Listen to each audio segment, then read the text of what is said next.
Aujourd'hui, comment la beauté du monde s'exprime-t-elle ?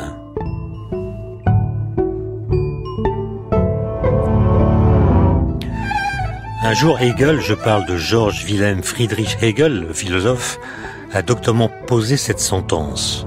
Nous croyons pouvoir affirmer que le beau esthétique est supérieur au beau naturel, parce qu'il est un produit de l'esprit. L'esprit étant supérieur à la nature, sa supériorité se communique également à ses produits et, par conséquent, à l'art. Fin de citation. En clair comme de l'eau de roche, il faudrait considérer que la beauté, la vraie beauté, présuppose toujours une médiation par l'esprit. Elle serait le résultat d'une production dont nous serions les agents. La beauté véritable ne serait pas une donnée du monde, mais chaque fois le fruit d'un travail d'artiste. Et les artistes, ce seraient nous, par l'entremise de notre esprit. Mais est-ce bien ainsi que les choses se passent ? Le merveilleux ne peut-il pas aussi se montrer tout nu, se révéler dans sa version brute ? Ne peut-il pas jaillir directement du monde pour nous percuter littéralement, à la condition bien sûr que nous nous tenions aux aguets ? C'est pour discuter de cette question que j'ai adressé une invitation à Sylvain Tesson qui, bien qu'il soit presque toujours par Mons et par Vaux, m'a fait le plaisir de l'accepter et je l'en remercie. Bonjour Sylvain Tesson. Bonjour Étienne. J'ai une première question. Est-ce que vous avez lu Hegel ? Non. J'ai lu une recension d'un voyage qu'il a fait dans les Alpes, au cours de laquelle, voyant le Mont Blanc, il a prononcé cette auguste phrase. On n'en attendait pas moins de lui. Il a dit « Il est là ». C'est fort. Ce qui était fort et ce qui était vrai. Non, parce qu'il a écrit des choses qui, à mon avis, sont en résonance avec votre propos dans le livre que vous venez de publier, qui s'intitule « Avec les faits », qui est paru aux éditions Les Équateurs. Il a écrit cette phrase et je voulais votre commentaire. « Une chaussette reprisée vaut mieux qu'une chaussette déchirée, contrairement à la conscience de soi. » Je répète, parce que je vois que vous réfléchissez. Une chaussette reprisée vaut mieux qu'une chaussette déchirée, contrairement à la conscience de soi. C'est-à-dire qu'il faudrait mieux que la conscience de soi soit déchirée que reprisée. Ben, c'est ce que je comprends, oui. Vous avez une idée, vous, le temps que j'essaye de... Non, pas du tout. Je vais vous citer une autre phrase de Hegel qui est plus en rapport avec le sujet que vous traitez avec les faits, qui concerne en partie le merveilleux. Il écrit « Le tableau coloré du monde est devant moi, et je me tiens en face de lui, et par ce comportement, je dépasse cette opposition. Je fais mien ce contenu. Le moi est chez lui dans le monde quand il le connaît, encore mieux quand il l'a compris. » Fin de citation. Donc la question c'est, est-ce que votre moi est dans le monde ? Oui, alors ça je comprends mieux que la distinction entre la conscience déchirée ou reprisée, bien que je sois encore en train de chercher ce que on pourrait comprendre. Mais l'absorption de soi-même, c'est-à-dire de son regard dans l'objet regardé, ça m'intéresse beaucoup. C'est ça que j'ai essayé de tourner autour de la compréhension de cette idée que nous ne sommes pas uniquement des sujets regardant un objet, mais il se pourrait que, appartenant à cet objet, nous puissions en avoir une compréhension supérieure à la simple compréhension du spectateur qui regarde un spectacle. En plus, vous avez un moi qui est sans doute un peu quantique, un peu délocalisé, un moi qui s'éparpille dans le monde. Vous bougez beaucoup. Oui, alors ça, j'ai un côté, alors je ne sais pas comment on appelle ça en physique, une particule qui bouge beaucoup de manière un peu trublionesque. On appelle ça l'étalement du paquet d'ondes. Ouais, l'étalement, c'est ça. Eh bien, j'espère ne pas trop m'étaler, mais je circule. Je suis circulatoire. Parce que j'ai l'impression que ma vérité, pour parler plus simplement, mon plaisir absolu est dans le mouvement. Et j'ai cette impression que beaucoup de voyageurs partagent d'ailleurs avec moi, que tout se résout à partir du moment où on a fait un premier pas. Alors d'habitude, on vous entend parler de montagne, d'alpinisme, et là vous racontez un voyage en voilier qui a duré plusieurs semaines sur la côte atlantique, disons, jusqu'au Pays de Galles et au-delà même. Qu'est-ce que vous êtes allé chercher dans cette galère, enfin dans ce voilier, avec vos deux compagnons ? D'abord, je trouve que le voyage en bateau résout quelque chose qui confine presque à la pathologie chez moi, c'est-à-dire une volonté toujours d'aller voir ailleurs si j'y suis. Au moins sur un bateau, on est enfermé, quoi. On peut pas. C'est une liberté contrainte. Celui-là faisait 15 mètres de long. Mes deux compagnons et moi-même étions les seuls membres d'équipage, si je puis dire. Donc, on était contraints de se trouver bien là où on se trouvait. Ça, c'est la première chose. Deuxièmement, comme je cherchais à essayer de comprendre ce qu'on pouvait entendre sous le vocable, sous cette expression de merveilleux, c'est ça qui m'a intéressé, hein. J'ai essayé de chercher la définition, le contour de la définition de cet adjectif. Eh bien, je me disais que c'était une bonne manière de faire une méditation, d'accomplir une méditation en mouvement, que d'aller par voie de mer le long du littoral des mers celtiques. Ça vous a pris plusieurs semaines ? Et qu'est-ce qui vous a fait penser que le merveilleux se donnerait plus facilement à voir durant ce voyage que, par exemple, pendant la traversée des Alpes à pied ?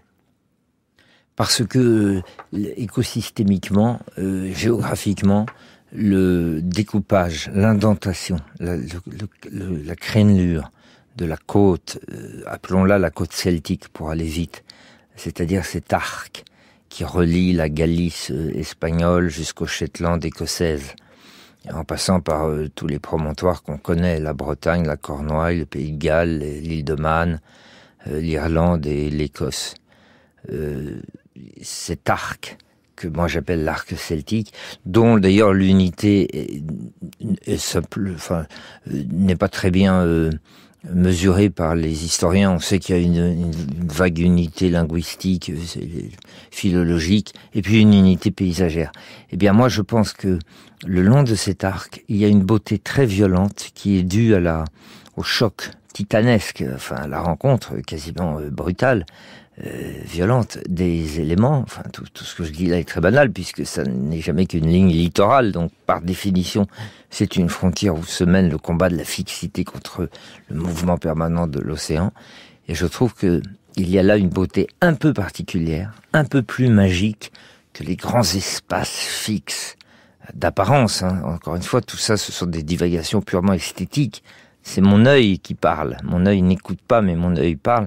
Eh bien, je trouve qu'il y a là, sur cette dentelle de roches battue par les flots, il y a là une émanation de magie esthétique plus importante que dans les grandes steppes de Russie que j'ai pu traverser, ou dans l'arc alpin, où en général l'alpiniste recherche une certaine fixité.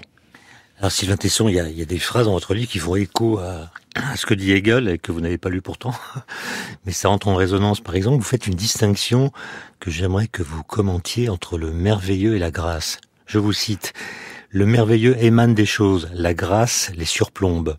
Le merveilleux est contenu dans le monde car il en est l'essence. La grâce s'en distingue car elle en est la source. Le merveilleux rayonne, la grâce ruisselle. L'un va de la chose à l'homme, l'autre du créateur à la chose. Le merveilleux irradie du réel et se diffuse au ciel. La grâce descend des nuées et inonde la terre. Le merveilleux révèle par le regard une force contenue. La grâce convoque dans le cœur une présence extérieure. Le merveilleux part du réel pour y revenir. La grâce descend de l'abstrait pour expliquer le monde. Ça me semble une question qui devrait nous traverser, nous saisir devant tout spectacle. À savoir, est-ce que ce que je vois, que ce soit la source d'une fontaine sur la presqu'île de Crozon ou un promontoire dans les îles d'Aran irlandaises, est-ce que le spectacle que je vois procède de l'invention par un créateur loin de moi-même, invisible et pourtant présent, et dont le spectacle que je reçois serait la créature, l'objet, la réalisation. Et donc, dois-je me dire qu'il me fait la grâce, à moi, pauvre petit asticot qui rampe sur la planète, qu'il me fait la grâce de m'offrir en spectacle, en pâture, ce spectacle sublime? Ou bien est-ce que je me contente d'absorber de manière ébobie, émerveillée, et même vénérante, de recevoir cette beauté et de dire que j'essaie, je me contente, mais quel exercice, d'essayer de recevoir toutes l'irradiation, quoi, de beauté. Alors, dans ce cas-là, j'ai l'impression de rendre plutôt des grâces au merveilleux, plutôt que d'essayer de savoir qui est à l'œuvre derrière le spectacle.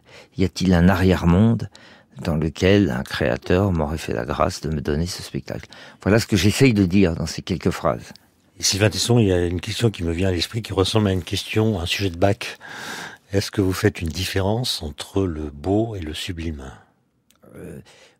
Oui, je fais la différence burkienne, la différence que le sublime écrase, terrifie, transperce, fait trembler, alors que le beau, par son charme, sa minutie, son harmonie, sa relative douceur, m'enchante et me transporte. Oui, je fais la différence, bien sûr, entre une cascade et les chutes du Niagara, ou alors entre une chapelle bretonne posée sur une lande et une énorme cathédrale dans une volée de cloches qui va m'abasourdir. Est-ce que ce périple que vous avez mené pendant ces semaines était décidé à l'avance? Ou est-ce que vous êtes allé là où le vent vous menait? Je vous pose la question parce que quelque part dans le livre, vous écrivez la navigation à voile, c'est un moyen d'aller où l'on veut, à condition de le décider une fois arrivé. Oui, parce que j'avais l'impression parfois que mon capitaine, Benoît Le Terron, qui a mené cette embarcation des Asturies espagnoles jusqu'au Shetland et retour à Saint-Malo, parfois semblait très sûr de son fait, c'est-à-dire de son cap, alors qu'en réalité, on essayait de faire ce qu'on pouvait entre les variations du vent et les courants marins. Mais oui, je savais où je voulais aller, puisque j'avais vraiment décidé, moi, de relier tous ces promontoires celtiques en me basant sur les cartes, d'abord la carte de géographie qui découpe ce littoral tellement indenté qui va du Cap Finistère jusqu'au Shetland, et puis parce que je savais que je voulais m'arrêter à certains endroits pour aller moi-même passer en revue à pied des endroits dont je pensais qu'ils pouvaient être des berceaux du merveilleux. Est-ce que, puisque vous avez l'expérience des deux, est-ce que vous voyez une différence radicale entre l'alpinisme et la navigation? Je reprends. Est-ce que, puisque vous avez une expérience des deux, est-ce que vous voyez une différence entre l'alpinisme et la navigation? Vous écrivez quelque part, l'alpinisme consiste à sauver sa peau, la navigation à réparer son bateau. Mais il n'y a pas que ça. Non, je sais bien, mais il y a tout un discours assez rapide, qu'on entend beaucoup, visant à dire que le marin et l'alpiniste partagent beaucoup de choses. Mais je suis pas tout à fait d'accord, j'ai pas très bien compris d'où vient cette espèce de tentative que beaucoup d'alpinistes, beaucoup de marins font d'établir un cousinage entre leurs deux activités. Moi, je trouve que l'alpiniste, il est vraiment en contact très rugueux, très âpre, très sensoriel, très organique avec l'élément. Il est accroché à sa paroi. Alors que le marin, il vit dans une interface. Il est le pilote d'un outil. Il est sommé de régir un objet qui le sépare de son élément. Parce que le marin, quand il est vraiment dans l'élément, c'est-à-dire dans la mer, c'est qu'il y a eu un problème. Ça s'appelle un naufrage. Tandis que l'alpiniste, il est collé à la paroi. Alors ça, je trouve qu'en cela, il y a une différence majeure. L'alpiniste a une conversation avec le monde. Le marin, il a une conversation avec son bateau. C'est d'abord un pilote. Dire que l'alpiniste, c'est un marin avec bateau intégré. Oui, on peut dire ça. Oui, il est sa propre embarcation, c'est vrai. Alors, même quand vous faites du bateau, vous ne pouvez pas vous empêcher de grimper, puisque à la fin de ce périple, Daniel Dulac, qui est votre guide, vous a rejoint et vous avez escaladé. Est-ce que c'est différent d'escalader une montagne comme celle qu'on trouve dans le massif du Mont-Blanc ou bien celle qui est au bord de mer? Oui, surtout que celle qu'on a grimpée, en l'occurrence au sud de l'archipel des Orcades, s'appelait le Old Man of Hoy. C'est ce que les Anglais appellent un stack. Nous autres Français avons une périphrase beaucoup plus laborieuse pour dire un stack. En français, c'est un pilier d'érosion de recul de côte. C'est moins sexy que stack. Ouais, vous avez fait des études de géographie. Je m'intéresse à la géomorphologie. J'aime bien donner des noms aux formes du relief. Et quand une falaise recule, on ne sait pas pourquoi, parfois, il reste un pilier. Comme l'aiguille d'Étretat est le plus connu. Moi, je m'intéresse à cette forme-là de relief. Parce que je trouve qu'elle a une dimension allégorique dans notre champ humain, social. Quand il y a une masse, il y a toujours une contradiction. Quand il y a un système... Une sorte de pied de nez à la mer. Un peu, de doigt d'honneur même. De doigt d'honneur à la terre plus qu'à la mer. Parce que quand la côte recule et que le stack reste debout, il dit à la terre, non, moi je veux plus faire partie de ce système. Reculez, moi je reste. C'est assez beau, enfin c'est de l'analogie de comptoir, mais moi on fait ce qu'on peut. Je vis sur un comptoir mental, moi. Alors j'ai appelé Dulac, qui m'a rejoint sur le bateau au nord de l'Écosse, et on est allé grimper ce pilier, le Old Man of Hoy, parce que j'ouvre une parenthèse, mais les Anglais appellent ça des stacks, mais appellent ça aussi des Old Man, parce que c'est vraiment le vieillard qui s'en va, qui quitte le troupeau et qui va mourir tout seul vers le large. Alors on est allé grimper ce pilier, et oui, bien sûr, ça n'a strictement rien à voir avec une aiguille ou un pilastre, un pilier, un clocheton granitique du massif des Alpes, parce qu'il y a la mer, donc il y a ce qui bouge, et nous on est sur ce qui se dresse au milieu de ce qui se couche, on est sur le sommet de ce qui reste au milieu de ce qui recule, et on est sur ce qui demeure au milieu de ce qui passe. Alors vous avez la bougeotte, vous l'avez dit vous-même, et j'imagine qu'on vous pose souvent la question pourquoi. Mais sauf que la question pourquoi, vous la posez vous-même à plusieurs reprises. Et par exemple, vous écrivez « Pourquoi tous ces voyages depuis 3 décennies ? Pourquoi repartir ? Et en bateau cette fois, quand cesseraient ces toupies ? Pourquoi ces mouvements jamais conclus ? Je trouvais une réponse pour rêver au retour une fois parti, au départ une fois rentré.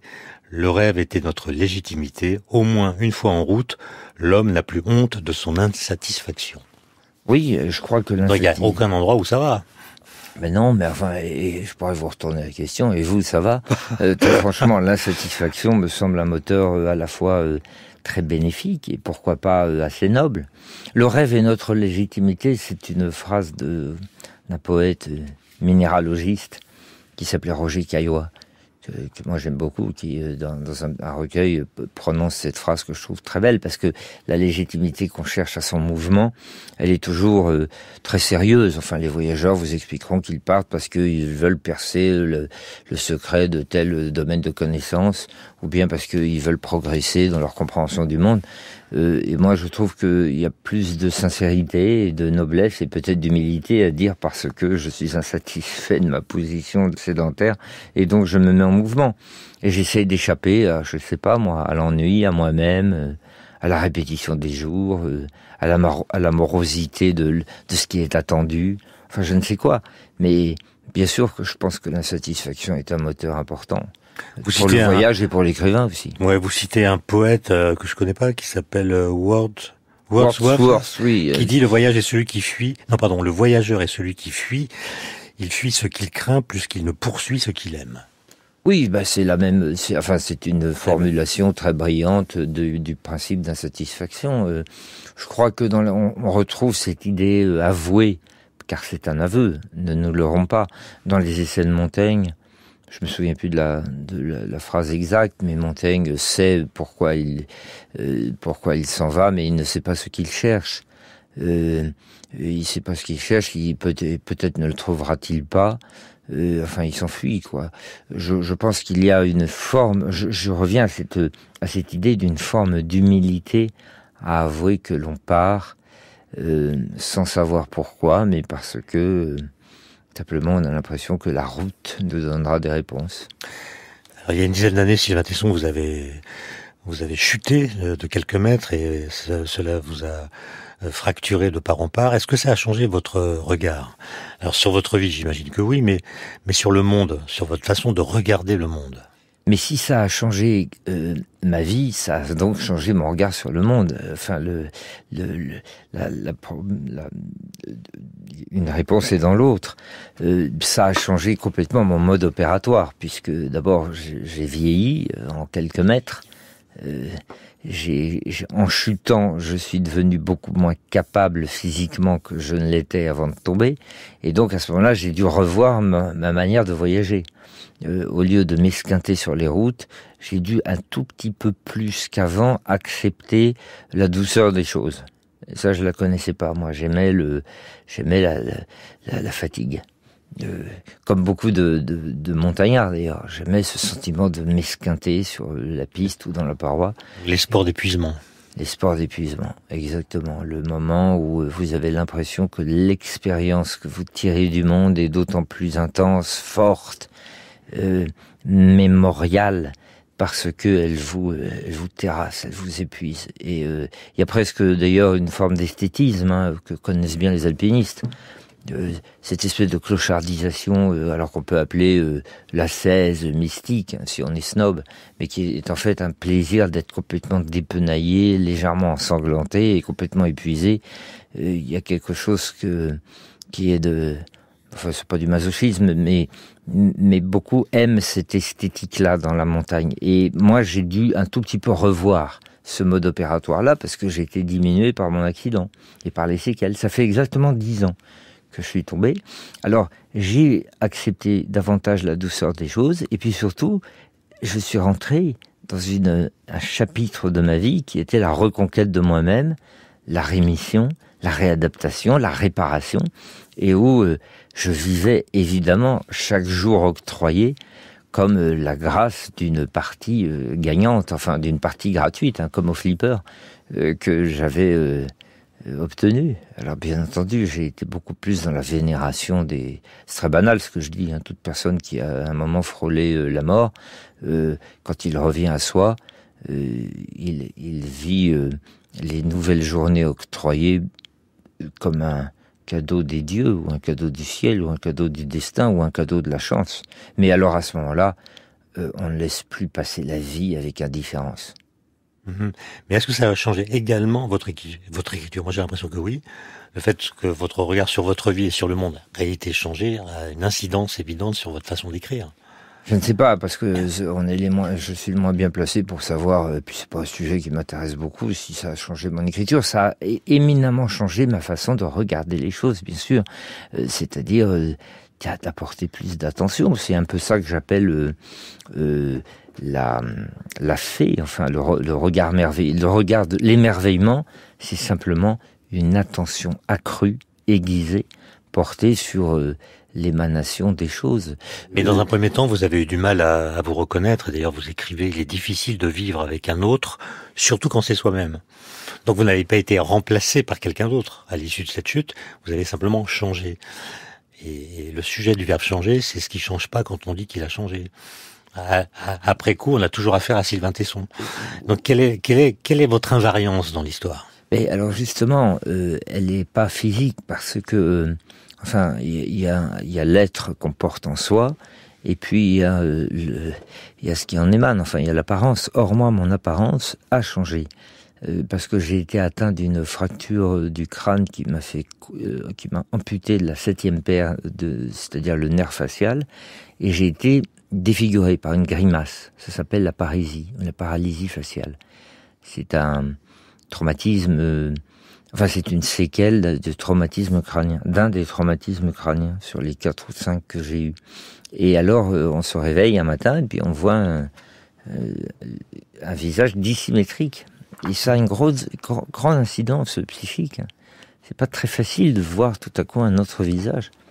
Je connaissais quelqu'un qui n'était plus là à mon réveil. Alors il faut réapprendre à vivre avec ça, un être disgracieux, d'autant qu'on est quand même pétris, nous autres, Européens de la petite péninsule de l'ouest de l'Eurasie, on est pétris de cultures classiques, hellénistiques, qui fondent les principes esthétiques sur la symétrie. Et voilà que tout à coup, je ne l'étais plus du tout. En physique, on appelle ça une brisure spontanée de symétrie. C'est ça. Et ça a donné naissance au boson de Higgs. Je sais pas si ça peut vous aider. Peut-être un peu. Je peux me consoler par le boson de Higgs est à l'origine de la masse des particules élémentaires. Mais quel rapport avec le cubisme, par exemple, en esthétique? Je sais pas. Est-ce qu'il y a parce que je me suis réveillé cubiste, moi. C'est terrible de vivre en pensant qu'on répond au canon symétrique hellénistique et puis de se réveiller en Braque. En Georges Braque, quoi. C'est-à-dire cubiste. Alors, ça a été une douleur pour moi. Mais pour le reste, il faut essayer de... Vous savez, ce qui m'a sauvé, moi, c'est la lecture d'un petit livre de Alphonse Daudet qui s'appelle La Doulou. La Doulou, ça veut dire la douleur en provençal, où Alphonse Daudet dit, quand on est atteint d'un mal, une maladie, lui, c'était la syphilis. Moi, ça avait été une chute, c'était moins voluptueux. Alphonse Daudet disait, il faut faire de sa douleur une personne, de personnifier, l'incarner et négocier avec elle en permanence. Et puis cheminer avec la doulou. Mais peut-être que votre psyché s'est adaptée à qui vous êtes devenu. Et vous êtes devenu intégralement vous. Et la phase que vous avez décrite où vous regardez dans le miroir sans vous reconnaître, elle est passée finalement. Mais peut-être, mais je ne sais pas s'il y a eu une telle distinction entre moi-même et mon reflet. J'ai beaucoup de mal à penser que j'étais à ce point dissocié. J'étais un autre, à la fois parce que mon corps était abîmé, que j'avais du métal dans le corps, même dans l'œil. J'ai de l'or dans l'œil, j'ai des coutures partout, mais je ne crois pas que j'ai dû faire une sorte de composition de mon corps avec mon esprit. Et dont le résultat à la table des négociations serait mon être général. Je crois que les choses sont allées finalement plus mécaniquement que ça. C'est-à-dire, je suis parti du corps en me disant, je vais me relever, je vais me réinventer une vie par la seule chose que je sais faire, c'est-à-dire m'épuiser sur les chemins. Et je suis parti traverser la France à pied, alors que j'étais encore très très boiteux, très branlant. Et ça a donné les chemins noirs. Oui, c'est ça, j'ai fait l'action d'abord, et puis la théorie ensuite. Un peu comme quand Régis Debray raconte sa théorie de la guérilla par le fauquisme. La théorie du fauquisme, c'était... on parle des foyers insurrectionnels, et ça donnera ensuite une théorie politique. Je me suis d'abord mis en marche, et puis après j'ai théorisé. Sylvain Tesson, alors on revient, si vous voulez bien, au merveilleux, parce que vous l'évoquez de différentes manières. Et la question que je me suis posée en vous lisant, c'est est-ce que ces différentes manières sont cohérentes entre elles? Par exemple, vous écrivez « Il jaillit le merveilleux sans s'annoncer, il sourd du ciel, de l'eau, de la terre ou d'un visage. On a donc intérêt à se tenir aux aguets. » Un peu plus loin, vous dites « Le merveilleux est ce qui suffit dans ce qui se donne. » Vous citez au passage Goethe. « Le merveilleux est ce point où la vie se réjouit de la vie. » Vous dites que... Ah, c'est une phrase énigmatique. Vous dites « Est féerique ce qui demeure dans ce qui n'est pas encore. » Et vous auriez pu d'ailleurs citer Victor Hugo, que vous citez par ailleurs, mais pas cette phrase. Victor Hugo qui dit « La beauté n'est pas autre chose que l'infini contenu dans un contour. » Ça vous va, ça? Mais j'adore toutes ces précipitations en sciences chimiques, des concepts les plus larges dans un claquement très sec de mots. Parce que ça n'éclaire pas toujours notre lanterne, mais ça ouvre des perspectives de réflexion merveilleuses. Moi, je crois que les formules sont des tremplins. Alors, bien sûr qu'il y a une incohérence dans toutes ces approches, mais c'est précisément le principe du tableau qu'on essaye de peindre. Il y a des petites touches pour essayer d'arriver à une forme d'ensemble. Et moi, je procède par pointillisme. J'approche le concept du merveilleux. Et j'y vois tout de même, à la fin de mon voyage, quand j'arrive dans les îles Shetland, je vois tout de même se dessiner un principe. C'est que, d'abord, le merveilleux est une expérience esthétique, une tentative de renouer le regard et le réel, et une acceptation que la beauté du monde peut émaner, et qu'il faut se tenir aux aguets pour la saisir, sans toujours être obligé de chercher ni une référence, ni une explication surnaturelle ou religieuse même, enfin mystique. C'est-à-dire, moi je chronologise mon sentiment devant la beauté. D'abord, je la capte. Et je l'aime et je m'agenouille devant son émanation. Et puis après, peut-être me pencherai sur le sujet de savoir si y a un marionnettiste à l'œuvre quand on voit la marionnette. Mais d'abord, moi, je m'extasie du phénomène. Alors souvent dans votre livre Avec l'effet Sylvain Tesson, vous associez la mer, vous naviguez, et le cosmos. Vous dites par exemple le ciel est la voile du navire terrestre. Vous dites le cosmos a été inventé pour que les marins ne se perdent pas. Et j'ai appris que dans quelques jours, à partir du 5 mars, vous jouez un spectacle au Petit Théâtre de Poche qui s'appelle Face au cosmos. Alors, comment est-ce que vous, l'écrivain, vous ressentez la beauté du cosmos et qu'est-ce qui vous fait dire qu'il est beau? Et c'est-à-dire que, bien sûr, je distingue sémantiquement l'étymologie, enfin l'ordre de composition, l'ordonnancement des choses, l'harmonie du monde, et puis les espaces intersidéraux. Enfin, il se trouve que le mot est le même. C'est peut-être là la piste d'ailleurs, puisque le mot qui signifie l'harmonie serait le même que celui qui signifie tous les espaces qu'on a au-dessus de nos têtes quand on lève les yeux. C'est peut-être là qu'il faut chercher l'explication. Moi, ce qui m'a beaucoup intéressé, c'est la manière dont les poètes, dans la poésie, s'est emparé de ce sujet, c'est-à-dire de ce grand mystère et de ce spectacle. Comment est-ce que, avec quelques vers, avec quelques lettres, on réussit à dire l'infini, l'immense, l'inexplicable et l'indicible. Et puis, au milieu de ce sujet, qui a été un moment requis par des milliers d'années de poésie, il y a une question qui m'intéresse le plus, mais dont je suis encore en plein tâtonnement et en pleine recherche, et je crois que je n'aurai jamais assez de ma vie pour faire le tour de cette question, c'est la question de la grande unité. C'est-à-dire, y a-t-il un flux continu, y a-t-il une équation primordiale qui explique à la fois la constitution de la matière, la croissance des plantes, la mécanique des animaux, notre propre existence sur la Terre et le mouvement des sphères célestes. Je suis parti, moi, d'une question de Victor Hugo que j'aime beaucoup et qui m'a ouvert une espèce d'immense champ d'interrogation. C'est dans Les Misérables. Qui peut prétendre que le parfum des aubépines est indifférent aux constellations? Alors ça ressemble à tout ce que dit Victor Hugo, c'est-à-dire qu'il y a à la fois le génie et puis le côté un peu vaseux des grandes généralités magnifiquement développées. Mais j'aime bien cette idée-là, que peut-être y a-t-il une sorte de flux continu qui traverse les choses et qui serait à la fois à l'œuvre dans la strate calcaire d'une falaise et le mouvement des météores. Alors je sais, c'est une petite parenthèse, mais je sais que vous aimez les anagrammes et vous venez de citer Les Misérables. Vous aimez les anagrammes puisque vous avez écrit un livre avec Jacques Péry-Salkov qui contient une centaine, je crois, d'anagrammes. Vous connaissez l'anagramme des Misérables? Les Misérables. Les âmes libres. Voilà.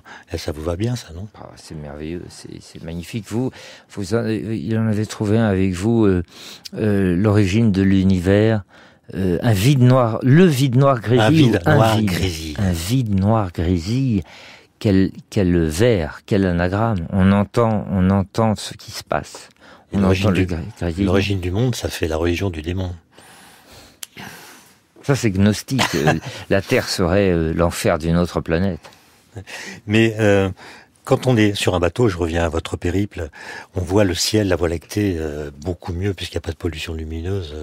On la voit aussi bien que quand on est en haute montagne. Et vous dites, naviguer consiste à passer de la lecture d'un livre à la contemplation du ciel en réglant ses voiles entre les deux. Oui, alors ça, c'est à condition que les conditions soient plutôt atmosphériquement calmes. Mais ça a été le cas parce que notre capitaine Benoît Le Terron, lui, prenait toujours bien soin de faire les sauts de puce d'un promontoire à l'autre dans des bonnes conditions. On n'a jamais eu pendant ces 3 mois de tourments, enfin pas trop. Et oui, bien sûr, le voyage en mer est avant tout un voyage dans le temps, beaucoup plus que dans l'espace. La mer est une abstraction pour le voyageur. On sait jamais exactement... Enfin, l'œil ne peut pas distinguer exactement où il se trouve, enfin, par définition. Et donc, on fait aussi une traversée du temps, avec cette oscillation entre la lecture. Les heures de lecture sont extrêmement extraordinaires sur un bateau, et puis la contemplation de la nuit. Est-ce que vous faites une différence, Sylvain Tesson, entre le monde et le cosmos? Si on revient à cette mystérieuse et très profonde phrase d'Hegel, c'est-à-dire est-ce que j'appartiens à ce que je contemple ou est-ce que j'en suis séparé? Mais bien sûr que moi, le grand mystère après lequel je courais pendant ce voyage-là, ce voyage à la poursuite des faits, c'est-à-dire de ce que j'appelle l'émanation du merveilleux, c'est cette question-là. Y a-t-il une force qui est extérieure à l'objet de sa création, ou bien est-ce qu'il faut que je vois dans la manifestation du vivant l'expression du divin ou du merveilleux? Alors j'ai essayé de tourner autour de cette question et d'y apporter, comme j'ai pu, la réponse que je donne dans ce livre. Mais le monde, on pourrait dire que c'est le monde, c'est le contexte dans lequel on vit, c'est-à-dire on est sur Terre, on est dans une atmosphère, on n'est pas dans le vide, on a des vitesses de déplacement qui sont négligeables devant celles de la lumière, on voit le ciel sans pouvoir y aller, etc. Et ça nous trompe sur l'univers qui, lui, est régi par d'autres lois que le monde particulier dans lequel nous sommes nous masque, en fait. Est-ce que vous pensez qu'il y a le monde et l'univers, ou est-ce que le monde fait partie de l'univers? Non, mais c'est-à-dire que vous pensez que nous vivrions dans l'illusion et que le phénomène... Mais dans une sorte de caverne qui nous masque l'univers. Par exemple, on croit que le temps est absolu parce que, quels que soient nos mouvements dans l'espace, nos montres restent synchronisées.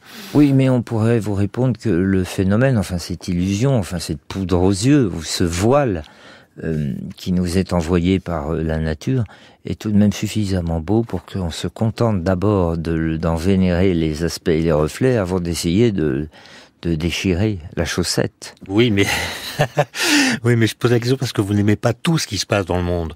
Vous dites d'ailleurs, la fée symbolise la lutte contre ce qui s'annonce. 2 points. Le profil marchand, l'emprise technique, l'urbanisation grouillante, la folie de la foule. Et même si elle a perdu le combat au siècle XXI, la fée incarne encore le refus d'un monde immonde, gouverné par la stupidité des machines et la méchanceté des masses.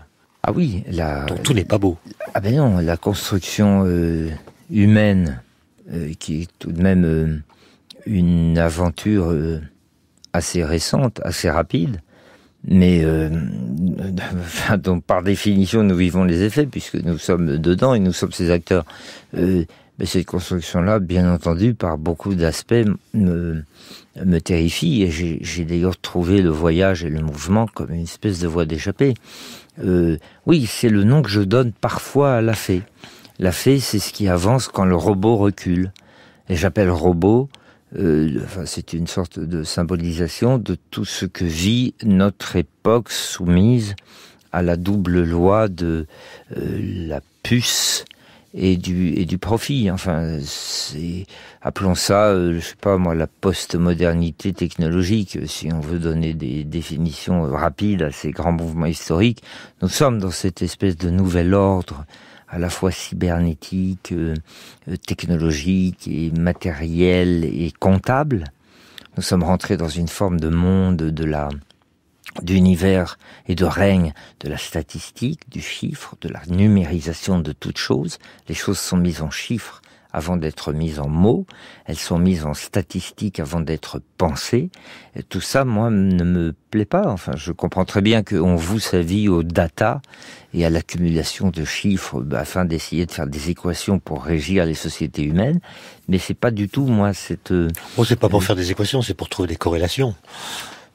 Oui, et pour créer des systèmes aussi qui viseraient, qui viseraient à pouvoir programmer les relations entre les hommes.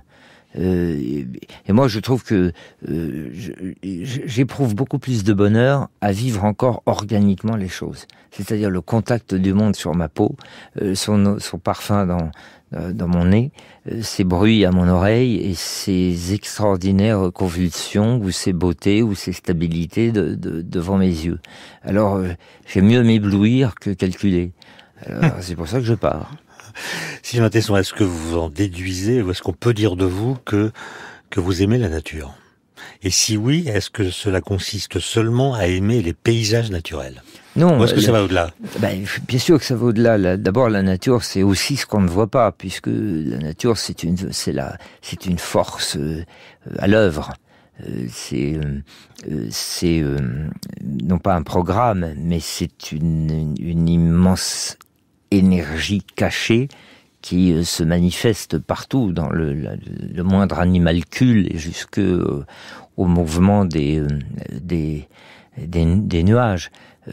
Alors, bien entendu que on ne peut pas réduire ça à une préoccupation de peintre ou de géomorphologue, mais il se trouve que il y a ça aussi. Il y a l'esthétique, nourrie d'ailleurs de références architecturales, picturales, littéraires et poétiques, qui augmente le plaisir que l'on a à recevoir la beauté d'un paysage. Moi, je crois profondément à la fécondation de ce qu'on a devant les yeux par la littérature, par ce dont on se souvient, mais pas uniquement. De temps en temps, il faut oublier la bibliothèque intérieure pour recevoir le merveilleux, mais c'est un exercice difficile, pour recevoir le merveilleux sans toujours aller puiser une référence. Et puis ensuite, pour répondre à votre question, bien entendu, je crois que la physis, la nature au sens antique du terme, est avant tout une force, en puissance, en gestation, avec son mystère et avec son énergie circulatoire et permanente. Et ça aussi, j'essaie de la capter. Donc il y a une énergie dans l'univers, il y a une expansion de l'univers. Il y a un flux qui nous entraîne. Est-ce que vous avez une idée de la manière dont ça va finir? Oui, vers où nous allons. Mal, je pense. Non. Je vois que votre pessimisme ne va pas en s'arrangeant. Oui, mon pessimisme n'ira jamais en s'arrangeant, ce qui est le pessimisme du pessimisme. Mais non, très, très mal. Qu'en dit la science? La science il y a une extinction. Dit qu'il y a une accélération de l'expansion, qui est mue par une entité mystérieuse qui s'appelle l'énergie noire. Y a-t-il un mur au bout de tout ça? Je crois pas qu'il y ait de mur. Par contre, il y a plusieurs scénarios qui sont envisageables. Il y a des mesures qui sont... Alors ça va pas vous plaire, mais on essaie de prendre des données grâce à un satellite qui s'appelle Euclide, qui va essayer de nous montrer si cette accélération est constante ou si elle a une histoire, une historicité. Donc je vous invite à revenir dans quelques temps pour en parler davantage. On en reparle dans quelques millions d'années, mais ce que vous me dites là me fait tout de même... Milliards d'années, milliards. Milliards, oui. Milliards. Oui, pas d'urgence. Oui, ça laisse le temps de réfléchir. Ce que j'entends dans ce que vous dites, pardon de tout ramener à cette histoire du merveilleux, mais c'est tout de même un adjectif qui est suffisamment insaisissable et saisissant pour qu'on s'y penche une seconde. C'est que de deux choses l'une, soit on se précipite dans les grands atermoiements, les grands questionnements. Il faut pour cela avoir quand même une capacité d'ailleurs intellectuelle et psychique à proportion de la vastitude de ces sujets. Ou alors, et c'est ce que je fais, ou alors on se dit, il y a d'abord quelque chose qui est là, présent sous nos yeux, une chose qui s'appelle le monde dans son reflet, dans son phénomène, dans son émanation. Eh bien, tâchons d'abord d'en capter la vibration, de la saluer et de la vénérer. Que cela soit comme cela veut, comme dit Goethe dans le second Faust. Mais Sylvain Tesson, ça suppose d'aller y voir quand même. Or, nous sommes devenus, vous êtes d'accord avec ça, des téléspectateurs. Et qu'est-ce que le fait d'être téléspectateur, de regarder de loin sur un écran qui rapproche des choses artificiellement, qu'est-ce que cela change au statut des paysages? Est-ce qu'ils perdent leur aura, ou pour sentir cette aura, est-ce qu'il faut aller les voir directement? Oui, ils perdent sûrement pas leur aura, c'est peut-être nous qui perdons la capacité de les saluer. c'est une folie de mettre un écran entre soi et le monde. Moi, je crois qu'on peut le faire plus ou moins, d'ailleurs, parce que vous dites, nous sommes devenus des téléspectateurs, mais je ne crois pas qu'il faille parler de manière générale. Enfin, je crois que il y a encore certains êtres qui réussissent à s'affranchir de la grande œillère massive. Car la grande entreprise de cyberconnexion de l'humanité n'est pas autre chose que cela, c'est-à-dire la volonté de mettre une œillère entre soi et le monde. Alors, moi je crois que le problème est évidemment pas si compliqué. Nous ne sommes pas condamnés à ne pas regarder le monde. Mais quand vous êtes en ville, par exemple, donc, vous êtes en ville, vous n'êtes pas en montagne ou sur un bateau, à quoi est-ce que, lorsque vous marchez, vous accordez votre attention? Est-ce que votre regard est électif ou est-ce qu'il est sélectif? Alors, comme j'ai eu la chance d'étudier la géographie et la géographie physique, j'ai appris l'importance de l'échelle. C'est bien que j'essaie de passer... J'adore l'exercice consistant à régler sa mire, son organe de visée, et à passer du panoramique au minuscule, c'est-à-dire de l'insecte au paysage. Comme un enfant. Peut-être. Du minéral, du grain de feldspath dans le granit jusqu'au dessin des montagnes générales. Il y a d'ailleurs des écrivains qui sont des écrivains du panorama, puis des écrivains de la minutie. J'aime ceux qui décrivent les insectes comme j'aime ceux qui décrivent les nébuleuses. Puis il y en a qui font la navette entre les deux. Il y a Victor Hugo qui de temps en temps voit un bigorneau et parle de Dieu, ou regarde une anémone et a des considérations sur l'univers. J'adore moi l'oscillation entre les deux échelles. D'ailleurs, c'est marrant parce que dans une page de votre livre, sans le savoir peut-être, ou peut-être en le sachant, je ne sais pas, vous avez inventé ou redécouvert la notion de fractal. L'idée que certaines choses sont invariantes par changement d'échelle. Quand on regarde à toute petite échelle, on voit les mêmes choses que quand on regarde à grande échelle. Je vous cite, la pierre dessinait la carte. Vous avez remarqué qu'une pierre avait la même forme que la côte que vous étiez en train de longer. Donc la pierre dessinait la carte, la Bretagne était dans ses propres rocs, l'ensemble prenait la forme du détail, l'esprit des lieux avait façonné d'incantations similaires le général et le particulier. Les courants, les vents, les flux brossant l'un et l'autre dans le même sens, il était normal que chacun épousât un contour identique. Oui, c'est une idée qu'on trouve en rhétorique, en fait, qui est l'idée de la synecdoque, je crois, ou de la métonymie, c'est-à-dire l'idée que la partie est dans le tout. C'est quand on dit la goutte pour parler de l'océan, ou quand on dit le fer pour parler de l'épée. Ou la voile pour le bateau. Ou la voile pour le bateau. La partie est dans le tout, et le corps d'un élément peut signifier le corps le dessin général. J'adore cette idée-là, et j'avais lu une confession d'un peintre baroque italien qui expliquait qu'il avait dessiné dans le fond de sa toile les Alpes en regardant la crénelure d'un petit caillou qu'il avait ramassé dans son atelier. Et donc que le monde dans son paysage immense contenait exactement le même dessin que dans la minutie de ses éléments. Et moi j'ai remarqué ça en Bretagne. Alors, j'enfonce peut-être une porte ouverte.